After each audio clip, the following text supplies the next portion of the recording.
let me share with you a true story out of my notebook of life. A number of years ago, got an incredible letter from a gentleman in Toronto with a substantial check in it. He said, my friend Steve Walker is following the wrong role model. He's working himself to death. His family is falling apart. His health is in danger. And he's modeling himself out of his boss. And he trusts you and respects you. If you will give us 1 hour, I will fly him to Dallas and give you this check. Wouldn't you love to have a friend like that? I sent the check back and I said, come on down. Steve and I had quite a little talk. And in our talk, I asked him why he had such a role model. What about this man that made him so completely important in his life? And he said, well, he's the most successful man I have ever known. And I said, well, Steve, what do you call success? Now, it took several minutes for him to go down the list. But the interesting thing is, though they're not in the same order that I have put them, or we list them now, these are the 8 things that he said he really considered to be successful. If a man was happy and healthy and at least reasonably prosperous and secure, if he had friends and peace of mind and good family relationship and the hope that the future is going to be better, he said, I'd consider that man as successful. Now I'm going to really encourage you to take some notes right here. And all I want you to do, and you'll be the only one that'll see it, somewhere right as I go down the list, write whether you get a plus on that one or a minus on that one. You'll be the only one to see it, but it might be an eye-opener. You see, most people never dare to evaluate really where they are. And you got to know where you are before you can really determine your chances of getting what you really want out of life. And so I said to Steve, I said, I understand that your boss is very important to you. You consider him to be successful. When he finally got through with the identification, as I said earlier, these were the 8 things that he said, I think that's important for success, to measure success. I said, well, Steve, let me ask you now, as far as happy is concerned, tell me, how happy is your boss? He said, oh, I don't think he's happy at all. I said, why not? He said, well, I've never heard him laugh, and he seldom smiles, and besides that, he's got ulcers. I said, well, do I give him a plus or a minus? He said, oh, you give him a minus. Please grade yourself as we go. This is so important for you. Then I said, that also tells me something about his health if he's got those ulcers. Do I give him a plus or a minus? He said, you give him a minus. I said, that also says something, Steve, about his peace of mind, because you don't get ulcers because of what you eat, but what's eating you. I said, do we give him a plus or a minus? He said, we give him a minus. I said, Steve, I've asked you one question about what success is, what balance is, what's important to you. One question, and your boss comes up with 3 minuses. I said, tell me how prosperous he is. He said, man, he's got money running out of his ears, and he's getting more every day. I said, we give him a plus on that one, don't we? He said, we sure do. I said, how secure is your boss? He said, well, he's as secure as money can make you. And I said, well, Steve, let me ask you, did you read where 2 billionaire brothers here in Dallas went bankrupt? I said, how does your boss compare? Oh, man, he doesn't have that kind of money. Did you read where our ex-governor was worth $100 million at one point? He's now bankrupt. How does your boss compare? Oh, he doesn't have that kind of money. Now, understand, Steve equated security with corporate position and bucks in the bank. So I said, well, Steve, let me ask you, would we give your boss a plus or a minus, or just a question mark on that? He said, let's be generous and give him a question mark. I said, how many friends does your boss have? I hope you're marking these for you. How many friends, real friends, does your boss have? He said, I don't think he's got any. I'm not his friend. I just happen to admire the guy. To tell you the truth, he's somewhat of a jerk. And I said, okay, we give him a minus on that one. I said, tell me about his family. And he said, well, his wife's divorcing him. Well, that one's easy to answer. I said, how much hope does he have for the future? He said, well, before I started talking to you, I thought he had a lot. But right now, I don't think he's got any. Why did that statement come forth? Because for the first time, he had evaluated it. That's what we need to do. Evaluate where we are. Are we investing our time properly, using our resources properly? What will the end results be? Well, then I said to Steve when that was over, we give him the minus there. I said, Steve, of the 8 things that you consider marks of success, he gets 1, 2, 3, 4, 5, 6 minuses. He gets 1 plus and 1 question mark. I asked Steve a question. I'm going to ask you the same question. Steve, would you swap places with your boss right now, knowing what you know? He looked at me kind of stunned. He slowly rose to his feet and said, no, I wouldn't. Would you? Just for a moment, let's play a game. Let's pretend that your telephone rings tomorrow morning, and the voice on the other end says, John, I've got some marvelous news for you. We've just won a trip to Acapulco. There are going to be 4 of us that can go. There are only 2 of us, my wife and myself. We leave at exactly 8:45. We're going to stay on the beach 4 days. We will live in a millionaire's villa. We will have everything at our beck and call. We will live the life of luxury for 4 full days. Now remember, John, we leave tomorrow morning at 8:45. My only question is, can you be ready to go at 8:45? May I see the hands of those who could, in fact, respond and say, yes, I could go. Just for a moment, let's continue the game by saying, you got the telephone call, you accept it, then all of a sudden it dawns on you, hey, I've got some things to do. As a matter of fact, I've got to do this and this and this and this and this. And as a matter of fact, you turn to your wife and say, honey, I just don't know whether or not we can make it or not. She says, now hold the phone, John. She whips out a sheet of paper. She says, now what's the first thing we got to do? What's the second thing? What's the third thing? What's the fourth thing? What's the fifth thing? How many of you, honest to goodness, believe that during the next 24 hours you could get more done than you normally get accomplished in 3, 4, 5, 6 days? Would you hold up your hands, please? Here's my question, please. Why don't you go to Acapulco tomorrow? Every day of your life. Why don't you, in your own mind, say, tomorrow I go to Acapulco if I get this done today? Do you realize that if you were to do that and schedule it and lay it out, that it would be just a matter of weeks before you could, in fact, go to Acapulco at any time that you wanted to, or anywhere else you wanted to go? I was coming in on the plane yesterday, which is generally the way I fly. And I was seated next to an old boy, and I couldn't help but notice he had his wedding band on this finger. Now I looked at him for a moment. I said, friend, you got your wedding band on the wrong finger.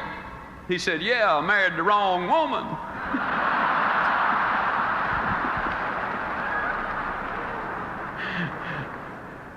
I don't know whether he did or not, but I am completely persuaded that most people have the erroneous idea about what it takes to be successful, and then about what success is, and about what life is. And I would like to, during these next few minutes, climb down right inside of your mind. I'd like to climb down in your emotions. I'm going to motivate you. I'm going to say some things to you that are going to have an impact, and you will, in fact, not be the same when you get up from your seats at the end of this evening. On your trip to Acapulco, there were several things involved. First of all, you had a very specific goal. Second, you had a time limit. And third, you listed the obstacles, the things you had to do in order to get the trip to Acapulco. I'm going to talk to you tonight about goals. There are 4 basic reasons why people do not have goals. Number 1, they have not been sold. Now, friends, I'm flat going to sell you on why you got to have them. I didn't say I wanted to. I didn't say I was going to try to. Didn't say I hope to. I flat said I'm going to sell you on why you must have them. The second reason a lot of people don't have goals is they do not know how to set those goals. I'm going to give you a basic formula for setting those goals that will be precise if you will follow it. The third reason a lot of people do not have goals is they have fear. You see, there's a certain amount of risk involved when you say, this I'm going to do. Even if you do not tell anyone else, when you set a goal, there's a certain amount of risk involved. Then the fourth reason a lot of people do not have goals is because they have a poor self-image.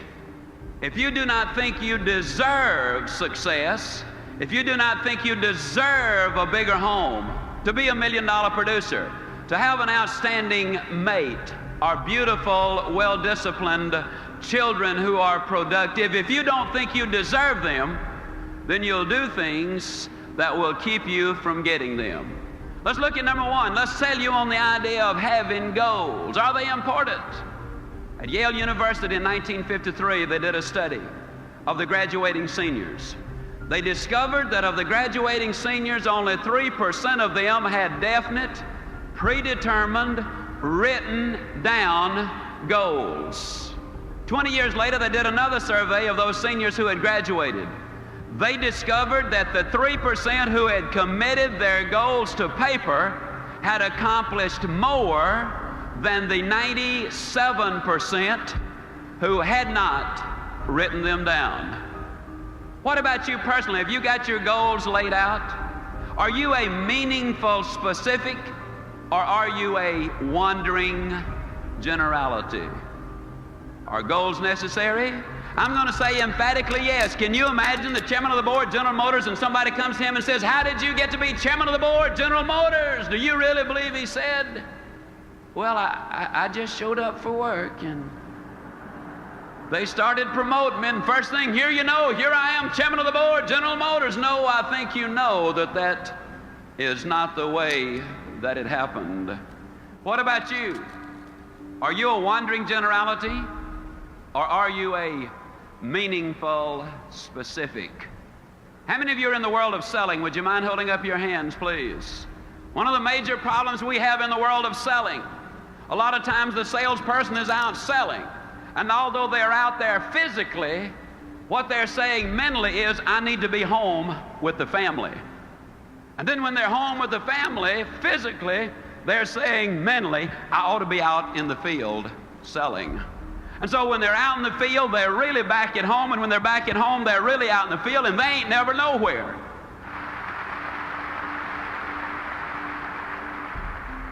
People today complain of lack of time. It's not lack of time that's the problem, it's the lack of direction. Are you a wandering generality, or are you a meaningful specific? Howard Hill was probably the greatest archer who ever lived. He killed a Cape buffalo with a bow and arrow. He killed a Bengal tiger with a bow and arrow. He won 281 consecutive tournaments. He was never beaten in competition. As a youngster, I have seen Howard Hill in newsreels from 50 feet draw dead aim and split the center of that bullseye perfectly in the center. And yet he could take the next arrow and literally split the first one. An amazing demonstration of skill. And yet I'm going to look at you dead center and say to you, I could spend 20 minutes with you, and at the end of that 20 minutes, Dick, I could have any man in this audience or any woman in this audience hitting the bullseye more consistently than Howard Hill could have on the best day he ever had, provided we blindfolded Howard Hill and turned him around so he would not know which direction he was facing. And you rather obviously laugh and say, Ziegler, that's silly. Of course. How could a man hit a target he could not see? That's a pretty good question. Here's another one. How can you hit a target you do not have? Have you got one? Are you a wandering generality, or are you a meaningful specific? Are you going to work tomorrow because that's what you did yesterday? If that's the reason you're going tomorrow, you won't be as good tomorrow as you were yesterday because you're 2 days older and no closer to the goal you do not have. You got to have those goals. A lot of people don't have goals because of fear. I want to skip one and talk about this one just for a moment. I'll be leaving on an airplane tomorrow for Toledo, Ohio. Now I got sense enough to know that some of those airplanes are coming down faster than they're going up. It's dangerous for that plane to fly.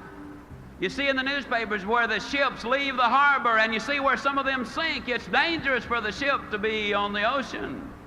You read where people lease their homes and the lessee, the people who rented the house, they tear it up. It's dangerous to let somebody move into your house. And yet the engineers tell me that it's more dangerous for that plane to stay on the ground. That it will rust out faster than it will wear out up into the heavens. They tell me that that ship will collect more barnacles in the harbor and become unseaworthy faster than it will sailing the high seas. And they tell me that if that house stays empty, that it will deteriorate faster than if you do not have someone living in that house. Besides, planes are built for flying. Ships are built for sailing. Houses are built for living. And man, too, was built for purpose.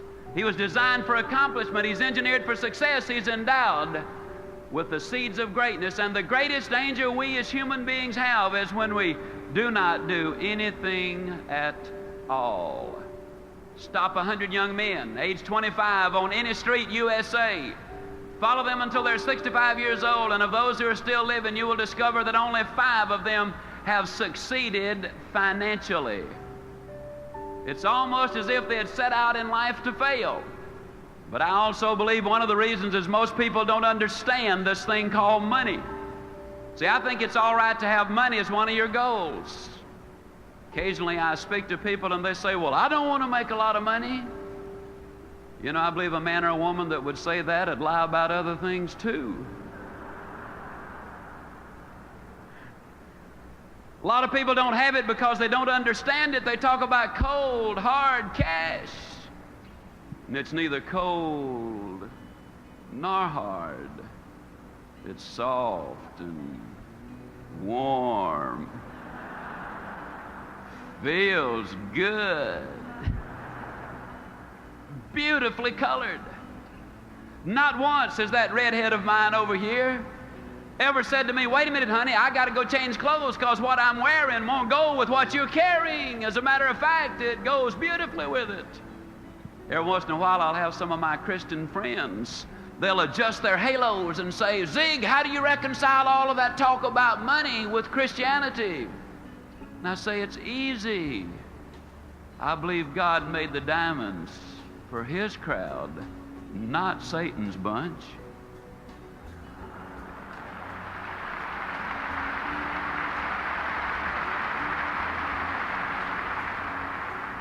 I read my Bible and it tells me Jacob was a millionaire. Moses was a millionaire. Solomon, the richest man who ever lived. And old Job wouldn't have qualified for the food stamp program, if you know what I mean.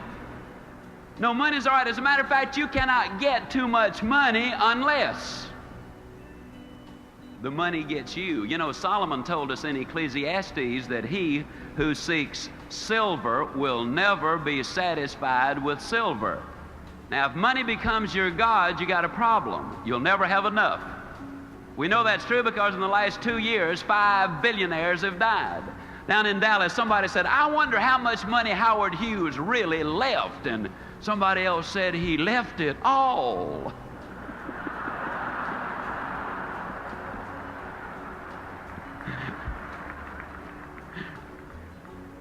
So if anybody asks you how much you're going to leave, say, same as Howard Hughes. You'll be telling the truth.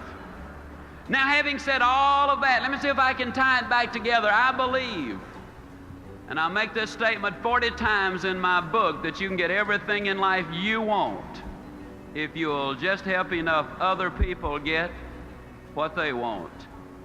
For example, if you're a salesman or sales lady,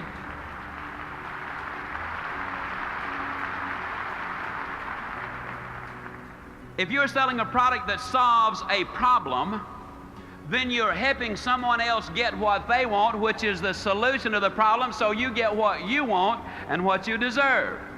If you're in management and your productivity and the productivity of your people is important to your income, if you can train, enthuse, inspire, motivate your people to be successful, then your rewards are going to be greater. You can get everything in life you want if you will just help enough other people get what they want. See, we can get what we want if we can give you some thoughts or some ideas or some motivation or some stimulation. If we can, in fact, leave you something so that when you go home tonight, you will be a better man or a better woman or a better boy or a better girl. Then you will be more successful tomorrow. Yes, there's danger in setting goals, but there's infinitely more danger in not setting them. Then a lot of people do not know really how to set goals. I'd like to share at some length with you on that. And I started writing this book. and I kind of got excited about it. I put in there some words. You can go where you want to go. You can do what you want to do. You can be like you want to be.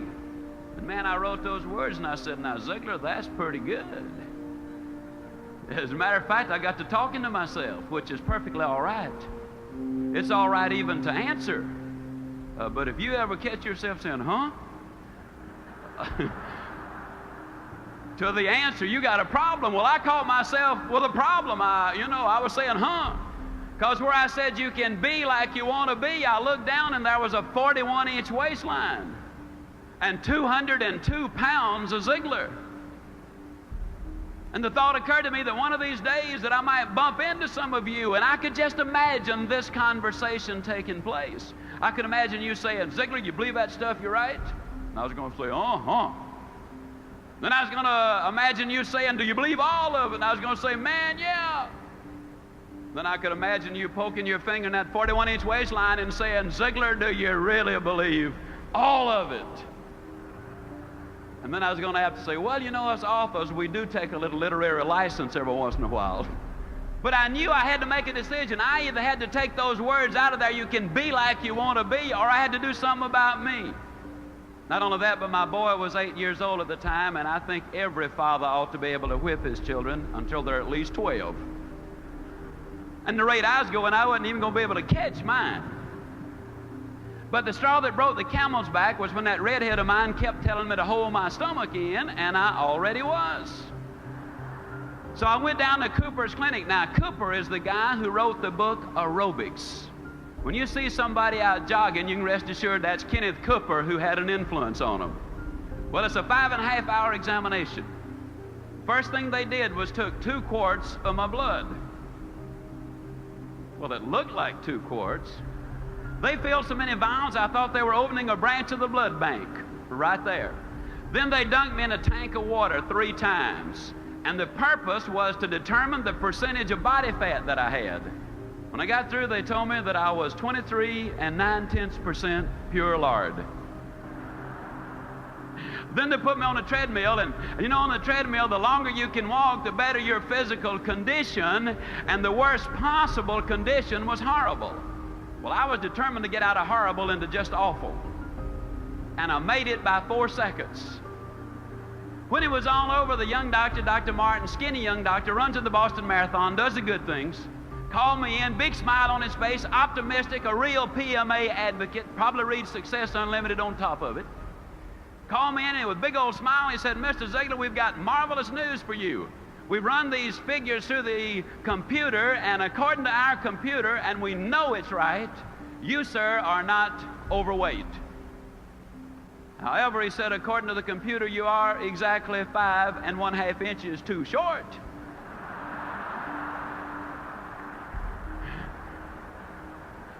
And I said, well, Doc, that's pretty bad, isn't it? He said, no, actually, you're in remarkably good physical condition for a 66-year-old. And I said, Doc, I'm 46. He said, you're in awful shape.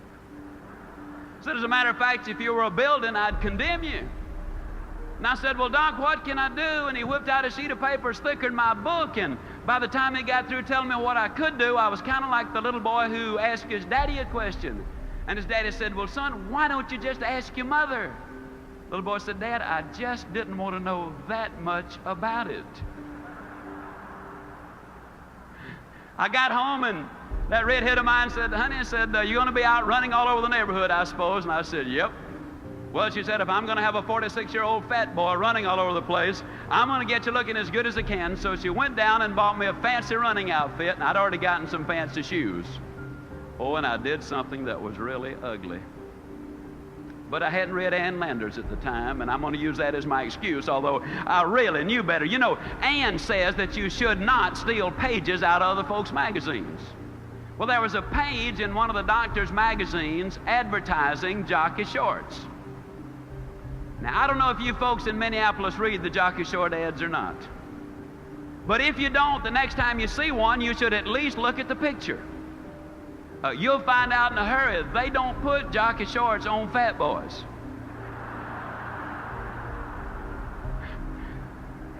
At least they don't have a Goodyear. So I hung it up in my bathroom and I said, "Now there's my hero. That's the way I'm going to look." Well, the next morning that alarm clock sounded off and I hopped out of bed and put that fancy running outfit on and hit the front door and ran a block. Oh, but the next day I did lots better. I ran a block and a mailbox. Then the next day it was a block and 2 mailboxes, then a block and 3, and a block and 4, and a block and 5. One day I ran all the way around the block, came back in, woke the whole family up and said, "Guess what Dad has done?"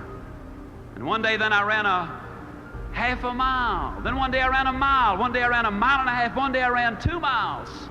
Started doing the sit-ups, only 8 the first day, then 10, then 20, then 40, then 80, then 120, then 200. Started doing push-ups, only 6 the first day, then 8, then 10, then 20, then 30, then 40. The day I do the GI push-up, that just means you push up in the air and slap your hands while you're in the air. I'll tell you, it's different from the others. And that weight started coming down from 202 to 165. The waistline dropped from 41 to 34. Oh, I know a lot of people have said to me, "Yeah, but I bet you were dieting religiously," which is partially true because I did quit eating in church.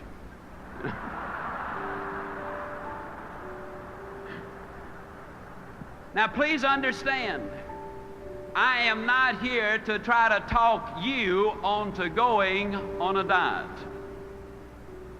I'm here to talk to you about goals. As a matter of fact, I talk about it as much as I do because it involves every single principle of goal setting. First of all, ladies and gentlemen, my credibility was at stake. You see, if I'm going to write in my book, "You can be like you want to be," if I'm going to stand up in front of you and say, "You can be like you want to be," and I come waddling out at 2:02, there goes credibility. If I get up here and acknowledge Jesus Christ one moment and tell you a dirty joke the next, there is no credibility. See, credibility is a tremendously important thing. That was first.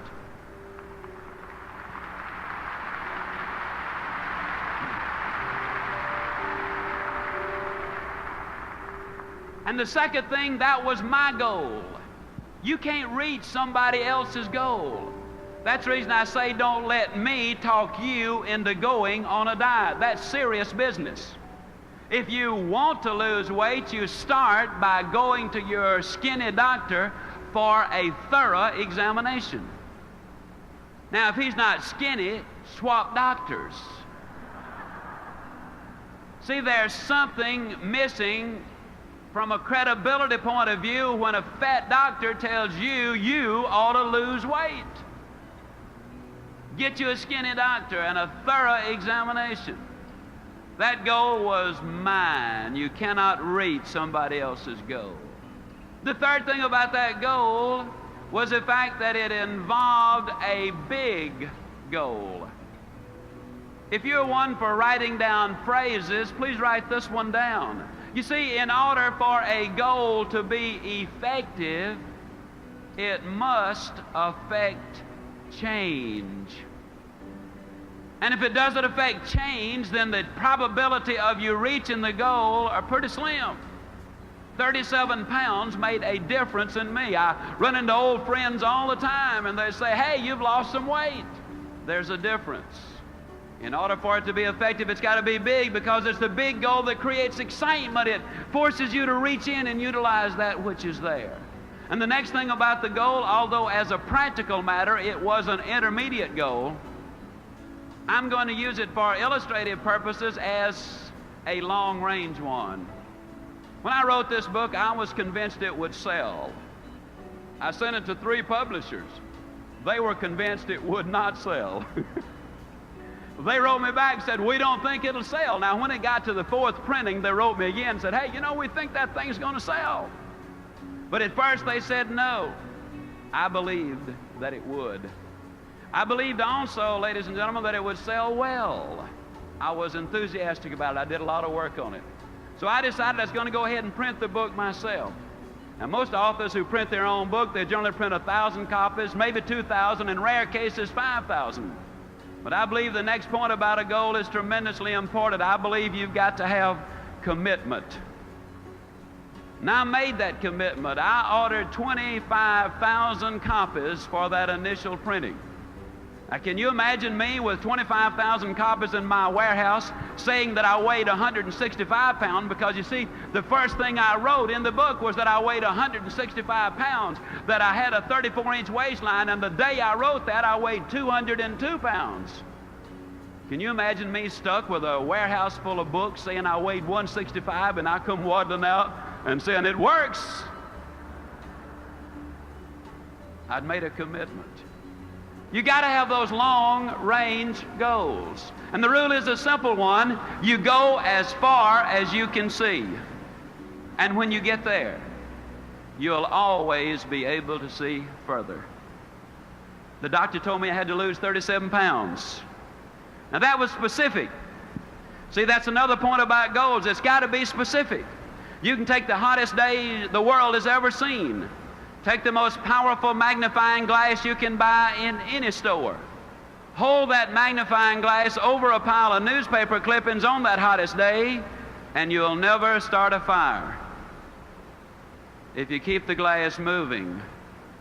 But the moment you hold it still, you harness the power of the sun, you multiply it through the glass, and boom, you've got a fire. You cannot make it as a wandering generality. You've got to have a very specific target. 37 pounds was a very specific target. My target date was 10 months down the road. So I looked at the 37 pounds divided by 10. It came out 3 7/10 pounds. Boy, I got excited. 3 7/10 pounds a month. Why, anybody can do that. It's easy. As a matter of fact, I was so convinced that I could lose 3 7/10 pounds in a month that I didn't even bother to get started the first 28 days.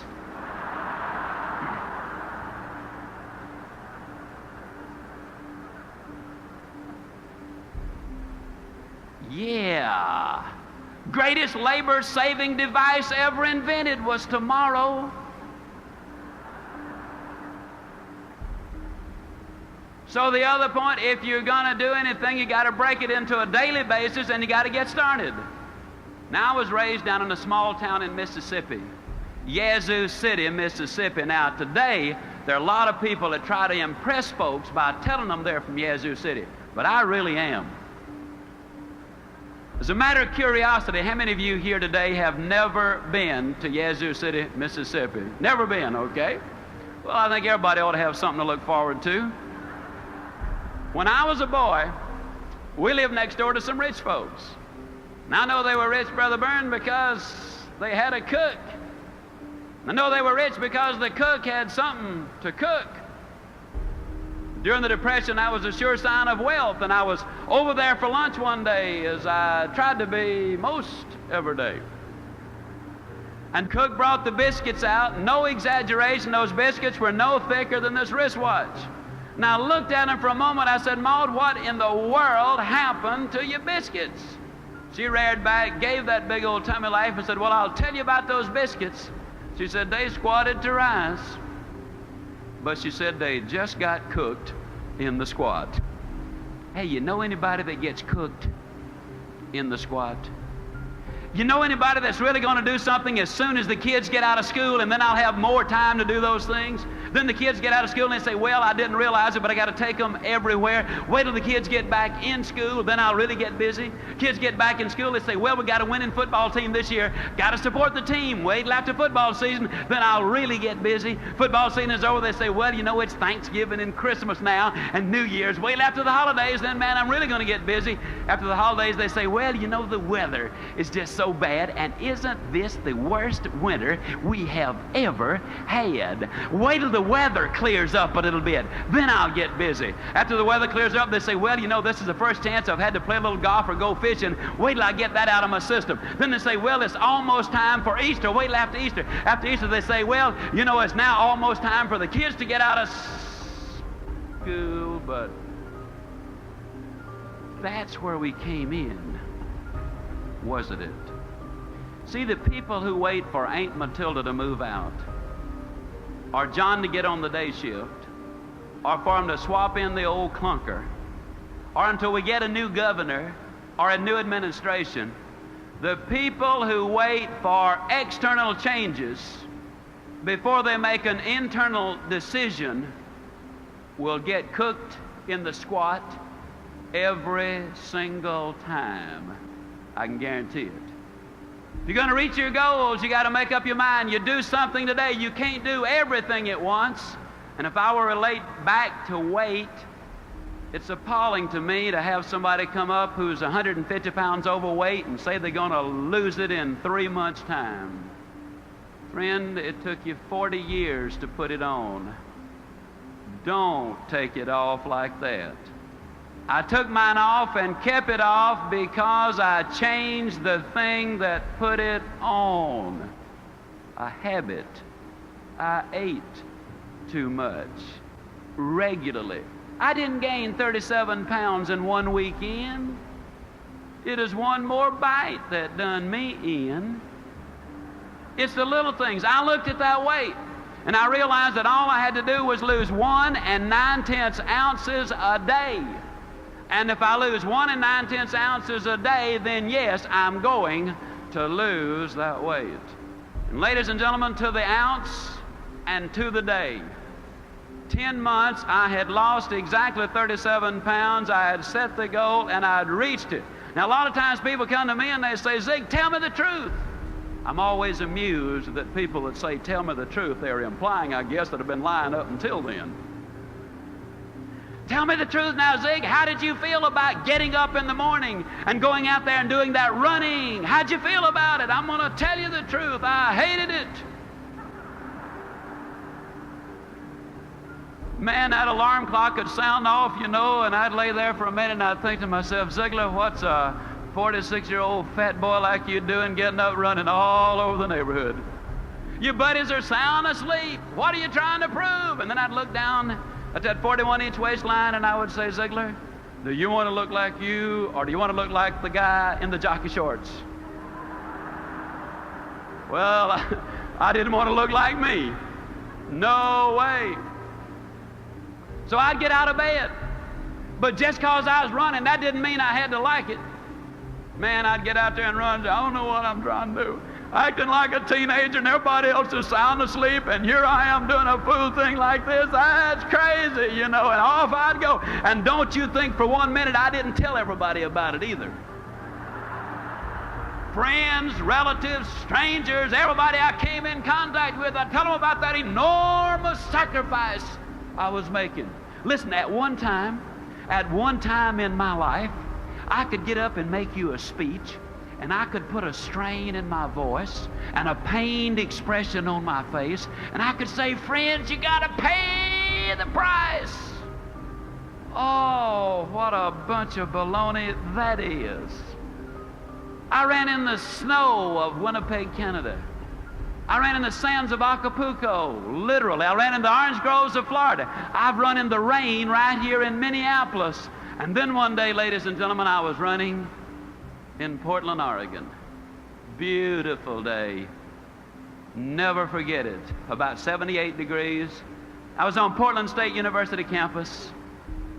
And it was about 12:30 or 1 o'clock. I was scheduled to speak, I believe, at 4 o'clock. And I was out running, and as I was running on that campus, I looked around. Some of the kids were laying on blankets reading, some were studying, some were courting, some were just relaxing. And here comes old Ziegler running by them, you know. Sweat running down my back, sweat running down my legs, you know. And for the first time that day, it dawned on me that I was not paying a price. For the first time that day, ladies and gentlemen, it dawned on me that I was having the time of my life. It dawned on me that I was enjoying every single step that I was taking. Today at age 50, I can run 2 miles faster than 98% of the college kids of America. I'm stronger than I was a quarter of a century ago. I can do things that I could not have dreamed of doing just a few years ago. I contend that you do not pay the price for good health. You thoroughly enjoy the price. You pay the price.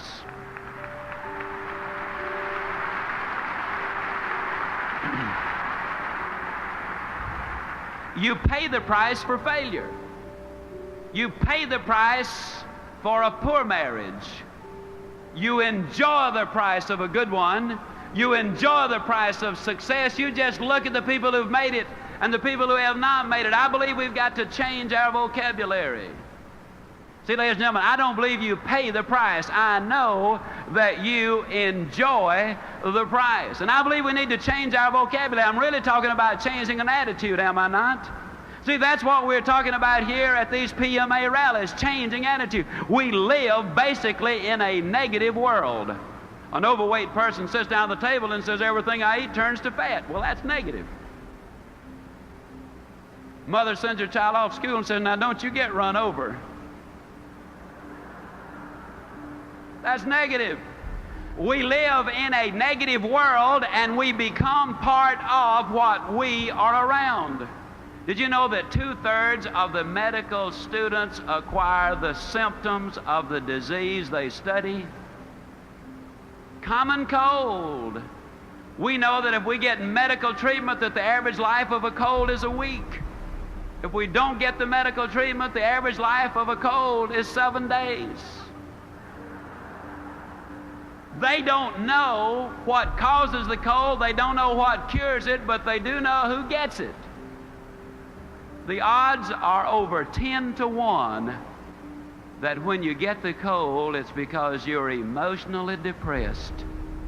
You've got stinking thinking, which if it continues long enough will lead to hardening of the attitudes.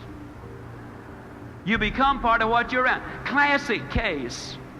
You take a southern boy or girl and send them up north, and in a matter of months they'll pick up an accent. You've noticed it. Or you can take a northern boy or girl and send them down south, and in a matter of months we'll have them talking normally. You become part of what you're around. What can we do? Well, let me give you another classic case. Reported in the July 1976 issue of Success Unlimited magazine, in Israel, there were a large number of immigrants from the Orient and a large number of immigrants from Europe arrived at about the same time. They did an IQ evaluation on both groups. The average IQ of the children from the Orient was 85. The average IQ of the children from Europe was 105. On the surface, it appears that the European Jewish children were a little smarter. But they put all of these kids together in the kibbutz, where the direction is positive, where the input is you can do it, where the dedication is complete, where the build-up, the motivation, the drive, the direction is fantastic. And 4 years later, the average IQ was exactly the same thing. 105. and 15. You can change. You can grow. The greatest message I could ever give to you is that one simple thing. Yes, you can grow. I say it with all of my heart. I know in my mind that man was designed for accomplishment, that he's engineered for success, that he is endowed with the seeds of greatness. You can start from where you are with what you've got. And so long as you build on a moral foundation, I believe you can get anything you really want if you'll just help enough other people get what they want. I'm going to share a story with you. I think it's the greatest story that I've heard in my lifetime. The story goes back nearly 13 years. I was speaking in Kansas City. And there I met a man. His name is Bernie Lofchick. He's more than a friend. He's a brother. He's in the audience right over here. Bernie Lofchick told me, stand up, Brother Bern. Bernie Lofchick told me this story. He said, Zig, when our son was born, our joy knew no bounds. Because we already had our 2 daughters, now we had our son. The family was complete, but he said it wasn't long before we knew something was wrong, because his head hung too limply on the right side of his body, but the family doctor said he would outgrow it. We knew better, so we took him to a specialist. The specialist diagnosed his condition as a reverse of club's feet and treated him for that, but he said, we knew, Zig, it was more serious. We took him to one of Canada's top specialists, and after an exhaustive examination, this specialist said, this little boy is a spastic. He has cerebral palsy. He's never going to be able to walk or talk or count to 10. I'm going to suggest that you put him in an institution for his own good and for the good of the, quote, normal members of the family. Brother Byrne looked at me and he said, you know, Zig, I'm not a buyer, I'm a seller. I could not buy the idea that my son was going to grow up being a vegetable, so we took him to another doctor who told us the same thing. And then another and another and yet another and another until 30 doctors said there is no hope. Then they heard of a Dr. Pearlstein down in Chicago. They got an alternate appointment so that when someone else canceled, they could have that appointment, because Dr. Pearlstein was booked 2 years in advance. And 11 days later, a little boy from Australia canceled, and they went to Chicago. Dr. Pearlstein examined David perhaps as no child has ever been examined before. And when he finished, he said, this little boy is a spastic. He has cerebral palsy. He's never going to be able to walk or talk or count to 10 if you listen to the prophets of doom. But he said, I want you to know that I am not problem conscious. I am solution conscious. And yes, I believe there is something that can be done for this boy if you are willing to do your part. Well, obviously, Bern and Elaine Lofchick said, Doctor, tell us what to do. We will do anything. And the doctor and the therapist and the nurses spelled it out in minute detail. They said, you're going to have to push this little boy beyond all human endurance. Then you're going to have to push him some more. You're going to have to work him until he falls. Then you're going to have to pick him up and work him some more. You got to understand that there is no stopping point. That if you ever stop, he goes back. You got to understand that there might be months and even years when you will be unable to detect any change, but you gotta stay with it. And one last thing, don't ever give him therapy in the presence of another victim of cerebral palsy. Because if he sees them taking therapy, he will inadvertently pick up those awkward movements. You see, we become part of what we are around. Whether it's moral or immoral, whether it's good or bad, stay with it long enough and it's going to rub off on you. The Lofticks went home. They built a little gymnasium in the basement of their home. They hired a physical therapist and a bodybuilder. It took them a lot of months, but one day David Lofchick could move the length of his own body. It took him several years, but one day the therapist called Bernie home and said, I believe David is ready, and Bernie rushed home. And David Lofchick was down in the basement and on a little mat getting ready to do a push-up. As that little body started to rise into the air, the emotional and physical exertion was so great there wasn't a dry inch of skin on that little body. And when he finished that one push-up, Mother and Dad and little David and the sisters and the therapist and everybody broke down and shed those tears, which so eloquently say that happiness is not pleasure. Happiness is victory. And the story, ladies and gentlemen, is even more remarkable when we know that one of America's leading universities had examined this little boy and said there are no motor connections to the right side of his body. He has no sense of balance. He will have extreme difficulty even being able to walk and stand straight. He'll never be able to swim or skate or ride a bicycle. On October the 23rd, 1971, my wife and I had the privilege of flying to Winnipeg, Canada to attend the bar mitzvah of little David Leifchik. Oh, how I wish you could have been there. How I wish the television cameras of the world had been clearly focused on what we saw as this little boy walked to the front of the synagogue, tall and straight and strong. I wish you could have heard him as he uttered those words that moved him into the manhood of the faith of his forefathers. I wish you could have seen what we saw, knowing what we knew, because you see, at that time he had done as many as 1,100 push-ups in a single day. He had run as much as 6 miles non-stop. He was shooting golf in the high 80s, one of the best table tennis players in Winnipeg, Canada. He had entered as a 7th grader St. John's Ravens Court School for Boys, where this little boy, who was never going to be able to count to 10, did quite well in 9th grade mathematics. February 1974, he qualified for an unrated $100,000 ordinary life insurance policy. So far as we know, the first and only time this has ever happened. And I'll tell you the story of David Leifchik because it involves so many of the principles in which I believe. It begins with the right foundation of honesty and character and faith and loyalty and, yes, love. Oh, what a love story this one is.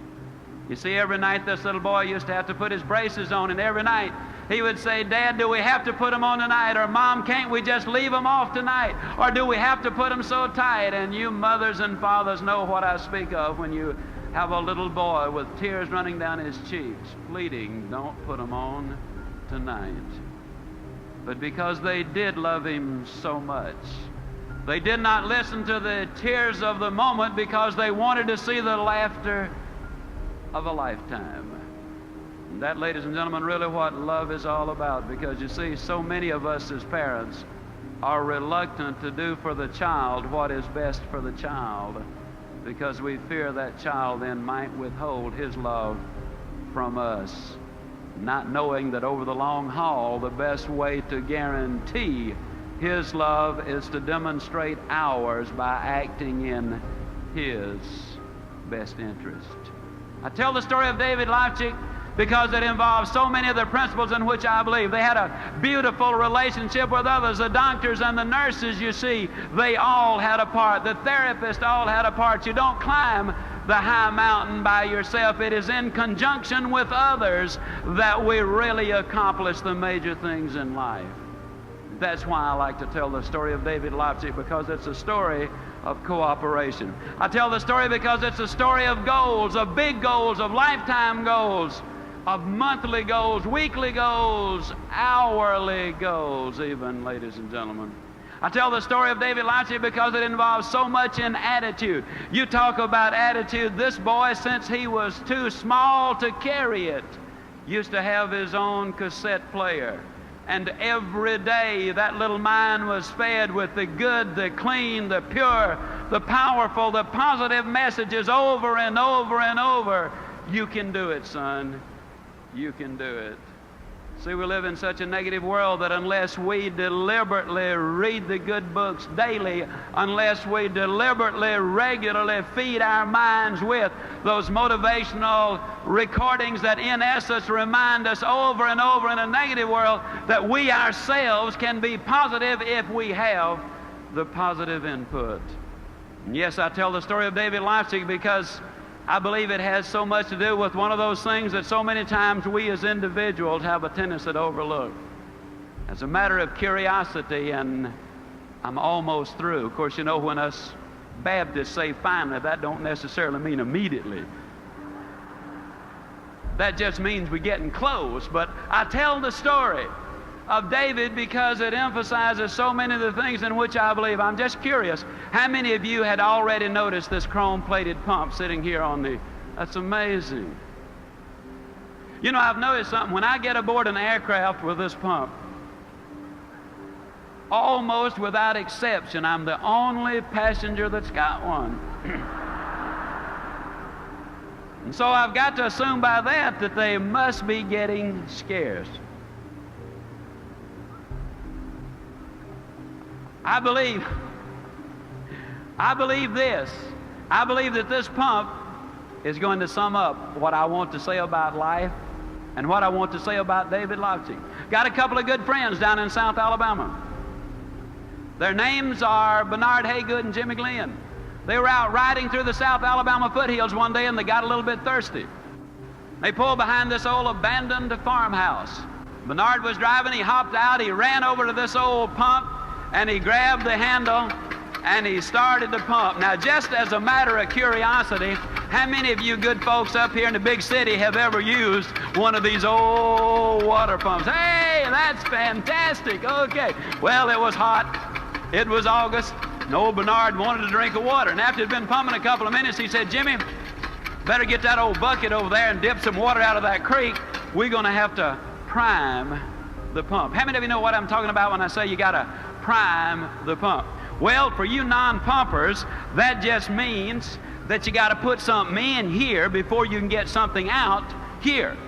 See, a lot of people stand in front of the stove of life and say, stove, now give me some heat, then I'll put some wood in you. A lot of times the secretary says, boss, give me a raise, then I'll start coming to work on time. So many times the student will say, teacher, just give me a passing grade this semester. My folks are going to tear me up if I don't have a passing grade. Then next semester I'll guarantee you I'll study. Can you imagine the farmer saying, Lord, give me a crop this year and I promise I'll plant next year? No, it doesn't work that way. First of all, you got to put something in before you can get something out. Well, old Bernard wanted that drink of water. I mean, it gets hot in South Alabama, and he was just pumping away, you know. And I'll tell you, that sweat was beginning to come off of him. And he said, you know, Jimmy, I just don't believe it's in the water down there. No, Jimmy said, yeah, it is, Bernard. You know, in South Alabama, the wells are deep. And we're glad they are because, you see, the deeper the well, the cooler, the cleaner, the sweeter, the purer, the better tasting that water is. And isn't that the story of life? Isn't it true that that prospect that you really have to work on the most when you finally do make that sale, isn't it true that that's the one that really gives you the most satisfaction? Isn't that the one? Isn't it true, ladies and gentlemen, that the boy or the girl who was available to every Tom, Dick, and Harry, or Mary, Sue, and Jane come down the pike, those boys and those girls are not the ones that make the kind of husband you want and the kind of wife that you want? Isn't it true that the things in life that have value that you got to do some pumping for? Well, old Bernard, man, he wanted that drink of water. I mean, by then, he was really working up a sweat. But, you know, there's always that question, just how much pumping are you willing to do just for a drink of water? And finally, old Bernard just threw up his hands. He said, Jimmy, they're just sitting in the water down there. Jimmy said, don't stop, Bernard, don't stop. If you stop, it goes all the way back down, and then you'll have to start all over. And isn't that true? See, there's no way you can look at that pump and say, yeah, just 2 more strokes and I got it. Because you might have to pump another 10 minutes. There's no way you can look in the head of that prospect and say, yep, just 2 more closes and I got him. Because, you know, it might really take a lot of pumping. But this we know that if we pump long enough and hard enough and enthusiastically enough, that eventually the reward that follows the effort will always bring forth the reward. And if you notice that once you get it to pumping, that then all you got to do is just keep a little easy, steady pressure on it, and man, you're going to get more water than you know what to do with. Isn't it true that when things are good, they get better? And when they're bad, they get worse? And it's got nothing to do with what's going on out there. It's got everything to do with what's going on between your ears. You see, your business is never good or bad out there. Your business is good right here between your own two ears. And if you're thinking it's stinking, your business is going to be in exactly the same shape. I tell the story of the pump because that too says something about David Lofchick. For one solid winter, David set the alarm clock 1 hour earlier than any other member of the family. The wind chill in Winnipeg, Canada hits as much as 80 degrees below zero. He put those skates on. He literally crawled out to the frozen ice. And it took him one solid winter to learn how to stand up. Later, he skated on the neighborhood hockey team. And I tell the story, ladies and gentlemen, because you see, it wasn't easy. But I think if you were to talk to David Lofsky today, he would tell you that you do not pay the price for good health. You enjoy that price. Now, I tell you the story because you see, there today is a sequel to the story. I was speaking out in Amarillo. A young couple seated down on the front row were visibly moved with the story, and they came to me, and they got the address of the doctor who had taken Dr. Pearlstein's place on his death. And they went to Chicago, and this doctor examined their little girl, whom they said had cerebral palsy. And the little girl was about 18 months old. And this doctor examined their little baby girl very carefully, and he said, this little girl does not have cerebral palsy. It was a misdiagnosis. She was simply born prematurely. She has all of the symptoms today of cerebral palsy because you have been treating her for the disease, and she now has acquired all the symptoms. They started treating her as a normal child, beautiful and happy and moving well today. Oh, you become part of what you're around. The way we treat people gets to be so tremendously important. You know, folks, I've had so many people to be so nice to me in my lifetime. I know that for the first 2.5 years I was almost a complete failure. A man named P.C. Merrill came along and said, in essence, you can do it. And he made me believe it. And before the year was over, I was number 2 out of over 7,000 salespeople. My whole life changed because a man said to me, you can do it. Oh, I wish I could look you in your own eyes dead center and say, you can do it. Because you can. I'm just convinced that God wants you to make it. Believe in you because you're unique. There have been over 10 billion people to live on the face of this earth. There's never been another you. Believe in your fellow human being. Believe in what you're doing, the company you represent, the product you sell if you're a salesperson. Believe in our great country. It's the greatest land on the face of this earth, and of infinitely more importance than anything I or any other speaker who will ever address you will ever say. Believe in Almighty God. Because if you do, I'm going to close not by wishing you a good day. I'm going to close by guaranteeing you a good forever. And I truly will see you at the top.